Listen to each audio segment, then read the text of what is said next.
நான் இப்படி முதல்ல என்னை பேச கூப்பிட்டதுக்கான காரணம் பறந்து போட சென்சார் இப்போ தான் நடந்துட்டுருக்கு.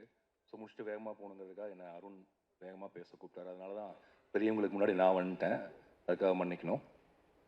அண்ட் ஜூலை 4 எனக்கு, அருணுக்கு, சித்துக்கு 3 பேருக்கு முக்கியமான நாள். நானும் சித்துவும் ரொம்ப வருஷமாக சேர்ந்து படம் பண்ணணும்னு ட்ரை பண்ணிட்டே இருந்தோம். ஒரு வழியாக 2 பேர்த்த படமும் ஒரே நாளில் ரிலீஸ் ஆகுது. அந்த அளவுக்கு வந்துட்டோம் சித்து. தேங்க்யூ. அண்ட் இந்த படத்தினுடைய தயாரிப்பாளர் அருண் விஸ்வா என் லைஃப்பில் ரொம்ப முக்கியமான ஒருத்தர், என்னுடைய உதவியாளர். அவர் நான் எப்போ சந்தித்தேன்னா, தங்கமீன்கள் எடுத்துட்டு ஒரு 2010-11 வாக்கில் அது ரிலீஸ் ஆகுமான்னு தெரியாதப்ப என் ஆஃபீஸ்க்கு ஒரு நாள் வந்தார். அவர் ஆஃபீஸ்க்கு வந்ததுலேருந்து எங்கள் ஆஃபீஸில் ஒரு நம்பிக்கை வர ஆரம்பிச்சுது. டெய்லி இந்த படத்தில் ஐ திங்க் அப்பாவோட பேர் வாசுதேவன் அப்படின்னு நினைக்கிறேன். நாங்கள் 2 பேரும் கௌதம் வாசுதேவன் சார் ஆஃபீஸ்க்கும் அவருடைய ஷூட்டிங்க்கு போயிட்டே இருப்போம். ஸோ அதனால தான் வாசுதேவன் பேர் வச்சிங்களான்னு தெரில.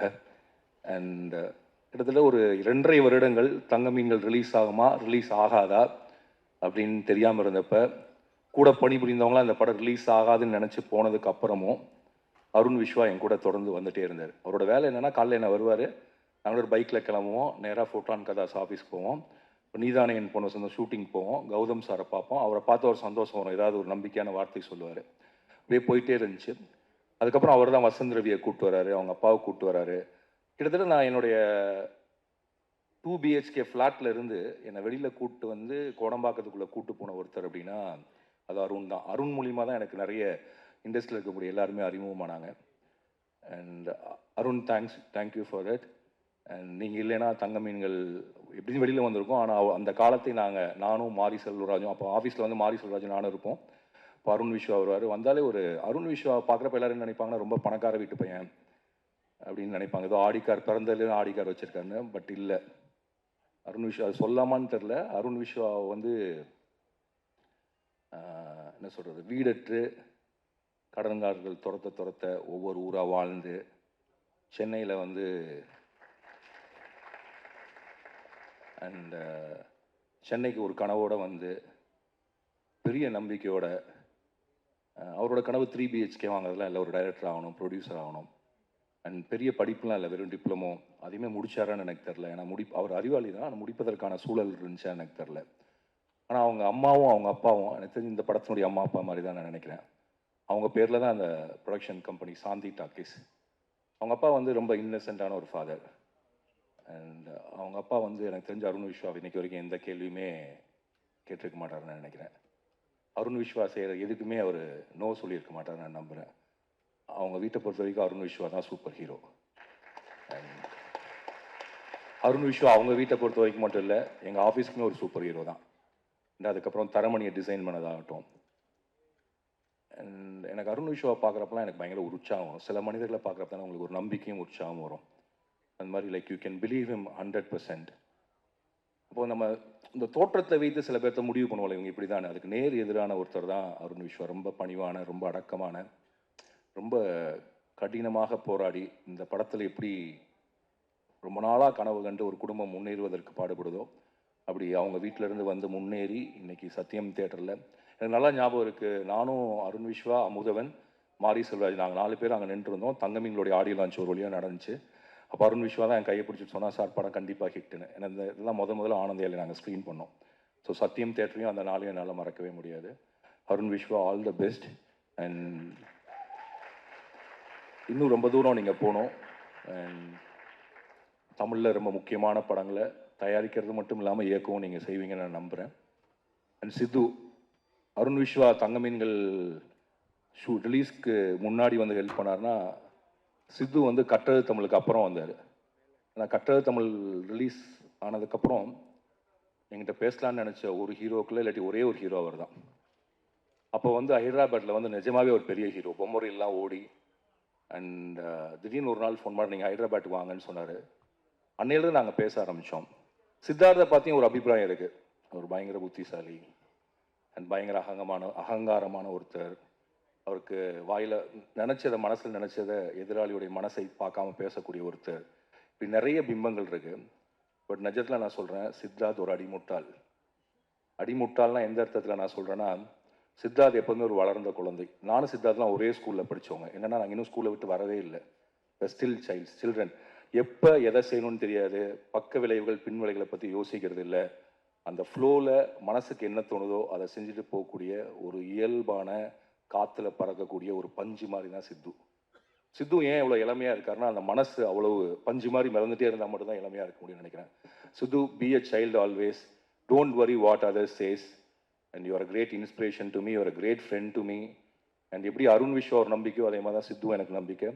அண்ட் சித்து வந்து நடிக்கிறாரோ இல்லையோ, நான் எப்போ பாட கூப்பிட்டாலும் வந்து படத்தில் பாடுவார். அதுக்கு காரணம் என்னென்னா, சித்துவோட பாட்டெலாம் நான் கேட்டிருக்கேன். ஆக்சுவலாக ஒரு ஸ்கிரிப்டே சித்து ஒரு 10 பாட்டு பண்ணி வச்சுருந்தார். அந்த 10 பாட்டை வச்சு நான் ஒரு திரைக்கதை பண்ணேன். அண்ட் சித்து ஒரு நாளைக்கு அந்த படத்தை பண்ணணும், அந்த பாட்டை வெளியில் கொண்டு வரணும்னு என்னோட ரொம்ப நாள் ஆசை. And all the best for 3 BHK and all the best for everything whatever you do in your life. I love both of you as I love Selvam. நீங்கள் 2 பேரும் ஸ்டேஜுக்கு வந்தீங்கன்னா உங்களோட சேர்ந்து எனக்கு ஒரு ஃபோட்டோ எடுத்துக்கணும்னு ஆசை. Arun and Sidhu and Selvam.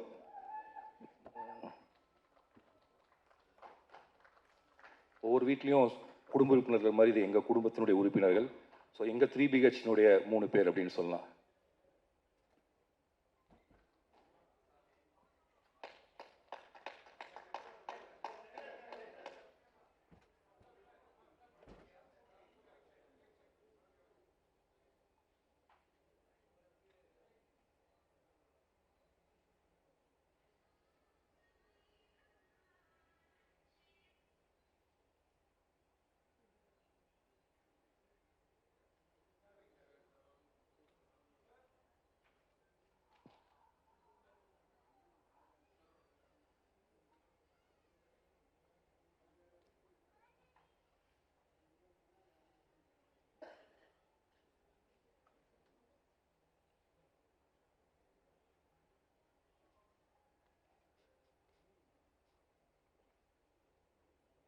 And 8 தோட்டாக்கள் என்னுடைய ஃபேவரேட் ஃபிலிம், தமிழ் சினிமாவுடைய முக்கியமான படம்.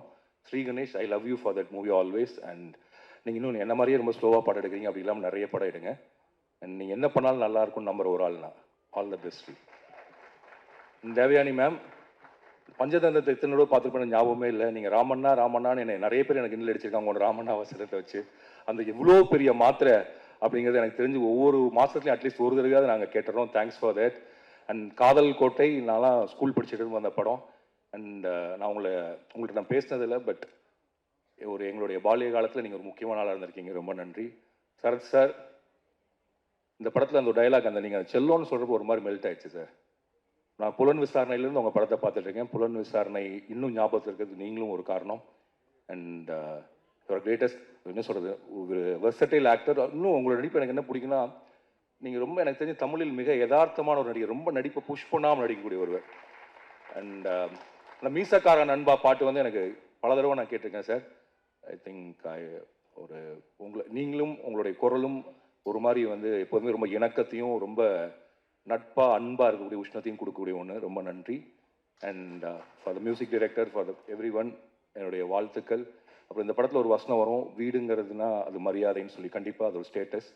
பட் அதை தாண்டி எனக்கு என்ன தோணுன்னா, எல்லாரும் வீடு வாங்கணும்னு நினைக்கிறது வந்து வெறுமன கௌரவத்துக்காகவோ இதுக்காக மட்டும் இல்லை. இல்லாட்டின்னு எனக்கு வாடகை வீட்டில் இருந்தாலும் வீடு தானே, மேலே கூரை இருக்குது. பட் அப்படி இல்லை. எனக்கு பின்னாடி என் பையனோ அவங்களோட குழந்தைங்களோ எந்த மாதிரி விஷுவலில் வாழ்வாங்கன்னு நான் செட் பண்ணி வைக்கிற ஒன்று தான் வீடு. ஸோ நான் போனதுக்கப்புறமும் இந்த வீட்டில் தான் அவங்க இருப்பாங்க, இந்த அறையில் தான் அவங்க தூங்குவான்னு எனக்கு தெரியறப்ப எனக்கு ஒரு மாதிரி நான் பார்க்க முடியாத ஃப்யூச்சரை, என்னுடைய சந்ததிகளினுடைய வருங்காலத்தை, அவங்க எங்கே தூங்குவாங்க, அவங்க எங்கே சண்டை போடுவாங்க, அவங்க எங்கே உடலுறவு கொள்வாங்க, எங்கே குழந்தைகள் பிறக்கும், எந்தையும் தாயும் மகிழ்ந்து குழாவி அந்த இடத்தில் என்னுடைய மகனும் அவனுடைய மனைவியும் எங்கே மகிழ்ந்து குழாவுவாங்க, இப்படிங்கிற பல விஷயங்கள் சேர்ந்த ஒன்று தான் வீடு. கண்டிப்பாக அஃப்கோர்ஸ் அது மரியாதைக்குரிய ஒன்றா இருந்தாலும் கூட ரொம்ப உணர்ச்சி பூர்வமான ஒன்று. அண்ட் இந்த 3 BHK படம் அப்படிப்பட்ட உணர்ச்சி பூர்வமான படமாக இருக்குன்னு எல்லோரும் என்கிட்ட சொன்னாங்க. அண்ட் எனக்கு தெரிஞ்சு தமிழகத்தில் இருக்கக்கூடிய அனைத்து மக்களும் தங்களுடைய வாழ்க்கையோடும் தங்களுடைய கனவுகளோடும் தொடர்புபடுத்தி கொள்ளக்கூடிய ஒரு படமாக 3 BHK இருக்கும். அதை உருவாக்கிய என்னுடைய அருணுக்கும் அதில் நடித்த என்னுடைய சித்துக்கும் எனக்கு பிடித்த ஸ்ரீக்கும் வாழ்த்துக்கள். நன்றி.